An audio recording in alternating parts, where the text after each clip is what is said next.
The Music Machine. How to describe it? Horror? No, not quite. Although horror certainly plays a part in the game, I find horror is a somewhat restrictive label, including such disparate experiences as the Five Nights at Freddy's games, alongside the likes of Alien Isolation or Resident Evil, just doesn't work, and to group the Music Machine amongst these games would do it a great disservice. I liked Alien Isolation a lot, but the experience is very different, and people would likely be disappointed in one or the other should they expect a similar experience. Can the Music Machine be called art then? It probably does qualify, but there's definitely a game in there. This is no mere interactive animation, even if the gameplay is somewhat sparse. How about Walking Simulator then? Absolutely not. Many have pointed to the Music Machine as being part of the same genre of arty but ultimately pointless games that make up the somewhat derisively labelled walking simulators. While the focus on atmosphere and mood is a significant part of the formula by which David Szymanski operates, I've also played Fingerbones and A Wolf in Autumn from his catalogue. Gameplay and interactivity are core to the experience of the Music Machine and understanding the two protagonists. Of course, protagonist is an awkward word here. Quentin is a vindictive ghost inhabiting the body of Hayley, a 13-year-old girl, with the intention of killing her. But I'm not sure that antagonist would fit Quentin better, however. In a strange sense, they work together and keep each other company. Hayley, having control over only her mouth, nonetheless helps Quentin along the way toward his goal, out of a sense of friendship that, although not entirely explained, has an authenticity to it that many games don't manage to achieve between their characters. Indeed, through much of the exploration of deeply unsettling locales, their back-and-forth discussion is laced with a sense of curious humour that effectively enhances the unsettling nature of the environments rather than fighting them. The entire game feels very much like a David Lynch film, and the stunning aesthetic pairs with this atmosphere wonderfully. On the note of the aesthetic quality of the game, I think there's a lot to say about it, despite its apparent simplicity on first glance. Indeed, it becomes a part of the gameplay in a wonderful way. One can't always see the next area they need to head to from certain angles, and often one must venture into the darkness to find the next pool of illuminated brick or concrete in order to progress. Lights must be turned on in order to show otherwise hidden obstacles, and the visuals and the way you almost need to fight with them becomes a part of the gameplay. Others have noticed this as something of a problem, but to my taste, the slight difficulty I have with interpreting the world becomes a part of the game's charm, and the manner in which Hayley sometimes fills in details impossible for the player to understand creates something of a connection between Quentin's disconnect from the world and the players, further rooting the player experience in Quentin's manipulation of Hayley as the game's protagonist.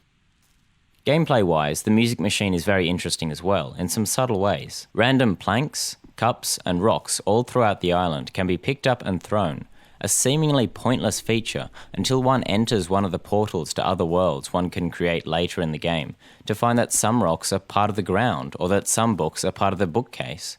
All these instances add to an unsettling theme of recreation without understanding that plays a large role in the plot. And what a plot it is! The Music Machine boasts a narrative that achieves a great deal more than I expected it to, with surprisingly well-written dialogue that, although a tad pretentious at times, explores some very interesting themes from highly unusual perspectives. I was quite skeptical of the dialogue at first. It seemed an obvious way to fit in exposition, but it ultimately came to address a problem I tend to have with a lot of horror games. Quentin is very much deliberately moving Hayley towards danger, while Hayley comes to have genuinely horrified reactions toward the end of the game's roughly 2-hour narrative arc. In many horror games, I feel very disconnected from the protagonist, as their abject terror, or perhaps lack thereof, wasn't matched by the actions I was making, or indeed wasn't making out of fear, in order to progress. The dialogue between Quentin and Hayley solves this problem. Both have very different hopes, at least initially, for how the events will eventually play out, and this allows for horrified reactions from Hayley while allowing you, as the player, to continue progressing. It allows you to care for, or alternatively hurt, the playable character, as represented by Hayley, as the player, as represented by Quentin. It's a simple way of approaching the difference or similarities between the character on screen and the player behind the keyboard, but it's extremely effective nonetheless.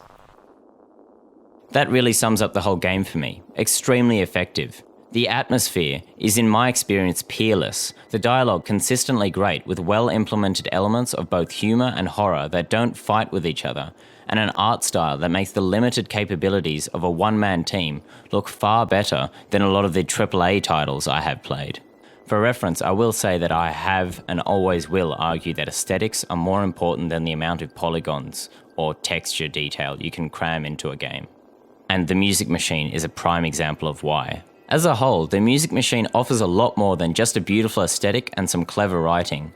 A dreamlike atmosphere permeates the whole game, and there are some interesting philosophical asides that lend weight to the otherwise somewhat inane discussion, and all the while, there are layers of themes and metaphors that ground the rather unusual, to say the least, narrative in ideas a little easier to understand in our own world. I wanted to say as little as I could about the story, as it's more layered than one might expect, and picking apart these layers of meaning is one of the surprising joys this game has to offer, on top of the arguably more obvious aspects. So I urge you to play the game for yourself. If a Lynchian atmosphere and phenomenal aesthetic sound at all appealing, I think there's a lot more to like about this game than you might actually expect. So that was The Music Machine. If it weren't for Undertale, that would have been my favourite game of 2015. I barely seen it get any serious critical coverage, and I think that's an awful shame because there's so much the game has to offer that I haven't seen in other games before. It's a really clever take on both the horror and atmospheric game types, and it's the sort of experience that I'd love to see more of. So what do you think? Do we need more atmospheric games, or would you rather just be shooting things? Let me know in the comments below. Cheers, have a good one.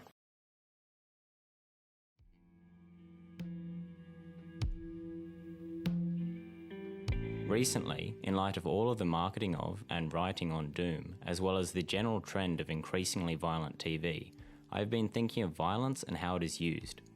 More specifically, I've been thinking about how violence has been made out to be some kind of feature, a selling point.